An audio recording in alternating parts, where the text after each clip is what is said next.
Welcome to techno উডওয়ার্কস। আজকে আপনাদেরকে দেখাবো কিভাবে তেঁতুল বিচি কালার কিভাবে করতে হয় সেটা আজকে দেখাবো।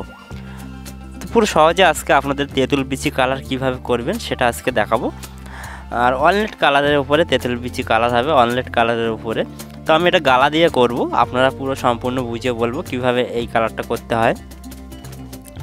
তো প্রথমে আমি হালকা করে ওয়ালনাট কালার নিয়েছি, এটা ব্রাউন কালার। এই কালারটা আপনারা গালার সঙ্গে দিয়ে দেবেন। আর যারা যারা গালা চেনেন না, আমি অবশ্যই এই ভিডিওর ডিসক্রিপশনে লিঙ্ক দিয়ে দেবো, গালাটা কি দেখে নিতে পারেন। আপনারা এটা গালার সঙ্গে দিতে পারেন বা ডাইরেক্টলি সিলারের সঙ্গে দিতে পারেন, তাহলে কালারটা এরকম ডিপ টাইপের আস্তে আস্তে কালারটা চলে আসবে। একেবারে কালারটা আপনারা করবেন না, আস্তে আস্তে কালারটা করবেন, তাহলে দেখতে অনেক সুন্দর হবে। একেবারে কালারটা করলে সমস্যাটা হচ্ছে দাগ দাগ ভাব চলে আসতে পারে। হালকা হালকা করে ব্রাউন কালারটা দিতে হবে। আর সেই ব্রাউন কালারটা কি আমি সব কিছু বলবো লাস্ট পর্যন্ত, আর কোথায় পাবে এইসব মালগুলো আপনাদের সব কিছু বলবো। তো এইভাবে প্রথমে আমি এক কোট গালা অ্যাপ্লাই করেছি আর করে নিচ্ছি, তারপরে এখন পুটিং করে নেবো। চলো পুটিংটা করা দেখাই। তো এক কোট আমি সব জায়গায় ব্রাউন কালারটা অ্যাপ্লাই করে নিয়েছি গালার সঙ্গে দিয়ে, এখন আমি পুটিং করে নেব। তো পুটিংটা আপনারা বানিয়ে নেবেন, যারা যারা পালিশের কাজ করেন তারা তো অবশ্যই জানেন কিভাবে পুটিং করতে হয়। তো আমি এখন পুটিং করার পরে এটাকে ভালোভাবে ঘষে নেব। তো এটাকে কালারটা হবে ঠিক ডিপ টাইপের কালার হবে, যেরকম তেঁতুলের যেটা বিচি হয় বা দানা হয় সেই দানাটার মতনই কালারটা আমাকে করতে হবে। তো সেই কালারটা আপনারা শিখে রাখার প্রয়োজন, অনেকেই যারা কাজ করেন তাদের ক্ষেত্রে সুবিধা হবে কালারটা। সেই জন্য আমি কালারটা আজকে আমি দেখাচ্ছি কিভাবে করবেন। একদম ছোট একটা ভিডিও দিয়ে আজকে বুঝিয়ে বলবো, সেটা আপনাদেরকে বুঝিয়ে বলছি। তো পুটিং করা হয়ে গেলে আবার কিন্তু আপনাদেরকে ঘষতে হবে। তো প্রথমে আমি অ্যাপ্লাই করে নিয়েছি গালা, তারপরে পুটিং করে আবার এখন ঘষা চলছে। ঘষার পরে আবার 5-6 কোট আপনারা কি করবেন, কালারটা অ্যাপ্লাই করতে হবে। তো এইভাবে সুন্দর করে ঘষতে হবে।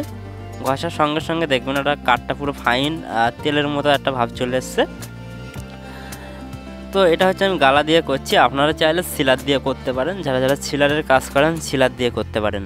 তো এটাকে আমি এখন গালা দিয়ে করব, সম্পূর্ণ ভিডিওটা দেখুন লাস্ট পর্যন্ত। তো এটা আমি স্প্রে করব না, ডাইরেক্টলি হাত দিয়েই পালিশ করব।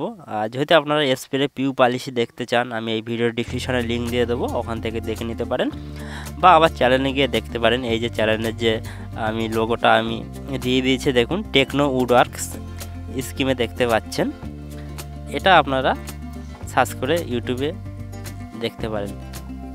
তো এইভাবে সুন্দর করে আমি ঘষার পরে সুন্দর করে ঘষে নিয়ে এরপরে আবার 2 থেকে 4 কোট 5 কোট এরকমভাবে আবার ধরে ধরে অ্যাপ্লাই করব গালা। তো গালাটার সঙ্গে যেটা দিতে হয়, গালার সঙ্গে যেটা দিতে হয় কালারটা আনতে গেলে, তেঁতুলের যে দানার মতো কালারটা, ওই কালারটা নিয়ে আসতে গেলে সেটা দিতে হচ্ছে ওয়ালনাট কালার। আর এই কালারগুলো কোথায় পাওয়া যায় অবশ্যই বলবো, ধৈর্য ধরে ভিডিওটা দেখতে হবে। তো এইভাবে ঘষার পরে চলো এবার আমি অ্যাপ্লাই করি আবার গালা।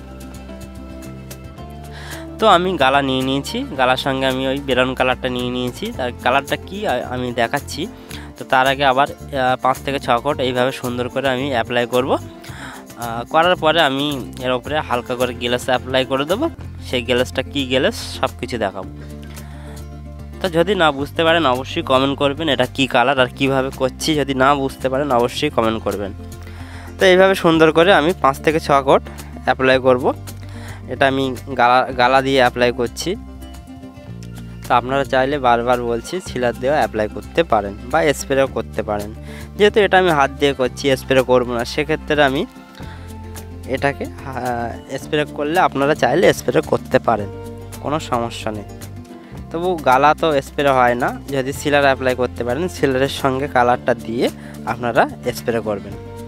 তো এই যে কালারটা ব্রাউন কালারটা কিভাবে আসছে সেটা আপনাদেরকে দেখায়। চলো, এটা হচ্ছে ওয়ালনাট কালার, এই কালারটা হচ্ছে রেড ব্রাউন, আপনারা দেখতে পাচ্ছেন ওয়ালনাট কালার রেড ব্রাউন। আর এই যে দুটো কালার, এটা হচ্ছে রেড ব্রাউন আর একটা হচ্ছে ওয়ালনাট কালার, এই দুটোকে মিক্স করে একসঙ্গে মিক্স করে গালার সঙ্গে পাইল করবেন, তাহলে কিন্তু তেঁতুল বিচি কালারটা চলে আসবে। ঠিক আছে, আর এই কালারগুলো আপনারা পেয়ে যাবেন, যারা যারা কলকাতায় থাকেন তারা অবশ্যই কলকাতায় পেয়ে যাবেন বড়বাজার মার্কেটে। তো এখন আমি ওটাকে গ্লেস করব, যেহেতু আমার 5 থেকে 6 কোট অ্যাপ্লাই হয়ে গেছে, এখন আমি গ্লেস করব। তো গ্লেজ করার জন্য আমি যেটা নিয়েছি, এটা আপনারা যারা পালিশের কাজ করেন অবশ্যই জানেন, এটা হচ্ছে A1 থিনার। আপনারা যে কোনো কোম্পানির থিনার নিতে পারেন, নিয়ে ইউজ করতে পারেন। তো আমি একটা কোম্পানির থিনার নিয়েছি, থিনার নিয়ে আমি এটাকে স্প্রে বলতে আমি স্প্রে করা যায়, এর সঙ্গে আপনারা হাত দিয়ে অ্যাপ্লাই করবেন। তো একটা কাপড় নিয়ে, এটাকে বলা হয় মাস লেকার, এই লেকারটা আমি নিচ্ছি, থিনারের সঙ্গে পাইল করব, পাইল করে অ্যাপ্লাই করব। তারপরে হালকাটা গ্লেজ আসবে, দেখতে কত সুন্দর লাগবে। পুরো লাস্ট পর্যন্ত দেখুন, তাহলে বুঝতে পারবেন।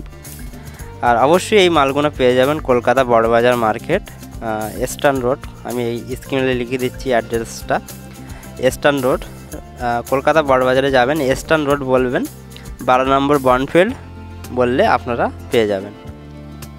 তো চলো লাস্ট ফিনিশিংটা আপনাদের দেখাই, ভিডিও বেশি বড় করব না। তো দেখুন আমি এটা অ্যাপ্লাই করে দিয়েছি, মাছটা যেটা লেকারটা অ্যাপ্লাই করে দিয়েছি হাতের সাহায্যে। এখন কেমন গ্লেজ পুরো কাঁচের মতো চলে এসছে, চকচক করছে। তো এর থেকে আর মানে যারা পিউ পালিশ করেন, এর থেকে প্রচণ্ড গ্লেজ আসে যদি স্প্রে করতে পারেন। তো আমি এটা মাছ মারলাম হাত দিয়ে, সেক্ষেত্রে গ্লেজটা এমনই থাকবে। তো ভিডিওটা দেখার জন্য অনেক অনেক ধন্যবাদ।